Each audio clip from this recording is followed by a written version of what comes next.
Like, share and subscribe for more videos. أعوذ بالله من الشيطان الرجيم بسم الله الرحمن الرحيم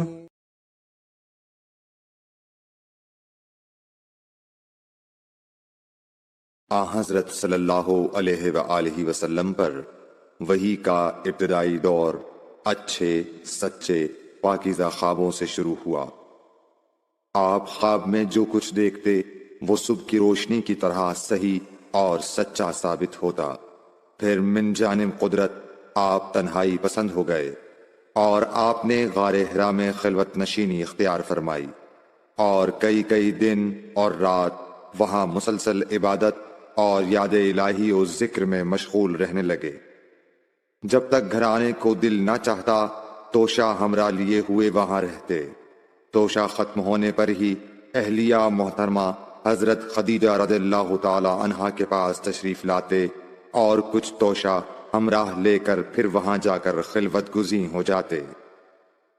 یہی طریقہ جاری رہا یہاں تک کہ آپ پر حق منکشف ہو گیا اور آپ غار حرا ہی میں قیام پذیر تھے کہ اچانک حضرت جبرائیل علیہ السلام آپ کے پاس حاضر ہوئے اور کہنے لگے کہ اے محمد پڑھو۔ آپ فرماتے ہیں کہ میں نے کہا کہ میں پڑھنا نہیں جانتا۔ آپ صلی اللہ علیہ وسلم فرماتے ہیں کہ فرشتے نے مجھے پکڑ کر اتنے زور سے بھینچا کہ میری طاقت جواب دے گئی۔ پھر مجھے چھوڑ کر کہا پڑھو۔ میں نے پھر وہی جواب دیا کہ میں پڑھا ہوا نہیں ہوں۔ اس فرشتے نے مجھ کو نہایت ہی زور سے بھینچا کہ مجھ کو سخت تکلیف محسوس ہوئی۔ پھر اس نے کہا کہ پڑھ۔ میں نے کہا میں پڑھا ہوا نہیں ہوں۔ فرشتے نے تیسری بار مجھ کو پکڑا اور تیسری مرتبہ پھر مجھ کو بھینچا۔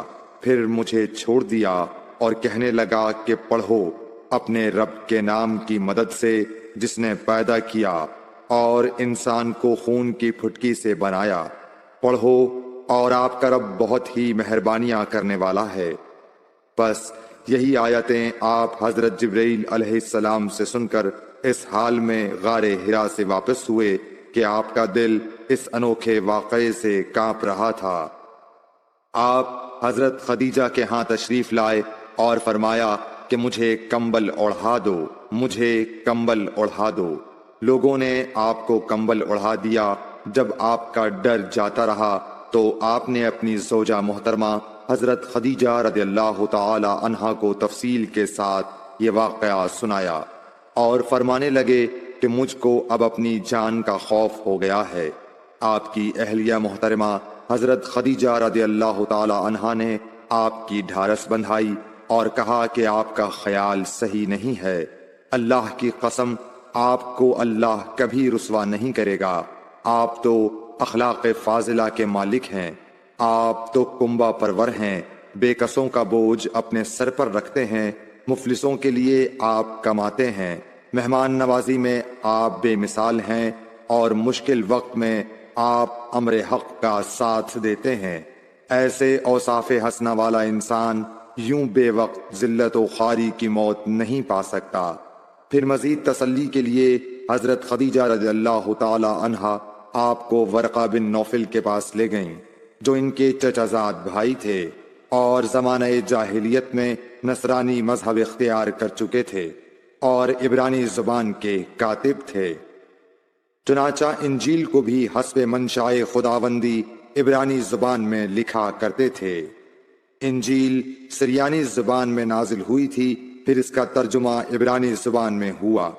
ورقہ اسی کو لکھتے تھے۔ وہ بہت بوڑھے ہو گئے تھے، یہاں تک کہ ان کی بینائی بھی رخصت ہو چکی تھی۔ حضرت خدیجہ رضی اللہ تعالی عنہا نے ان کے سامنے آپ کے حالات بیان کیے اور کہا کہ اے چچا زاد بھائی، اپنے بھتیجے محمد صلی اللہ علیہ وسلم کی زبانی ذرا ان کی کیفیت سن لیجئے۔ وہ بولے کہ بھتیجے آپ نے جو کچھ دیکھا ہے اس کی تفصیل سناؤ۔ چنانچہ آپ صلی اللہ علیہ وآلہ وسلم نے از اول تا آخر پورا واقعہ سنایا، جسے سن کر ورقہ بے اختیار ہو کر بول اٹھے کہ یہ تو وہی ناموس معزز رازدان فرشتہ ہے جسے اللہ نے حضرت موسیٰ علیہ السلام پر وحی دے کر بھیجا تھا۔ کاش میں آپ کے اس عہد نبوت کے شروع ہونے پر جواں عمر ہوتا، کاش میں اس وقت تک زندہ رہتا جبکہ آپ کی قوم آپ کو اس شہر سے نکال دے گی۔ رسول کریم صلی اللہ علیہ وآلہ وسلم نے یہ سن کر تعجب سے پوچھا کہ کیا وہ لوگ مجھ کو نکال دیں گے، حالانکہ میں تو ان میں صادق و امین و مقبول ہوں۔ ورقہ بولا، ہاں یہ سب کچھ سچ ہے، مگر جو شخص بھی آپ کی طرح امر حق لے کر آیا لوگ اس کے دشمن ہی ہو گئے ہیں۔ اگر مجھے آپ کی نبوت کا وہ زمانہ مل جائے تو میں آپ کی پوری مدد کروں گا۔ مگر ورقہ کچھ دنوں کے بعد انتقال کر گئے، پھر کچھ عرصے تک وحی کی آمد موقوف رہی۔ Like, share and subscribe for more videos.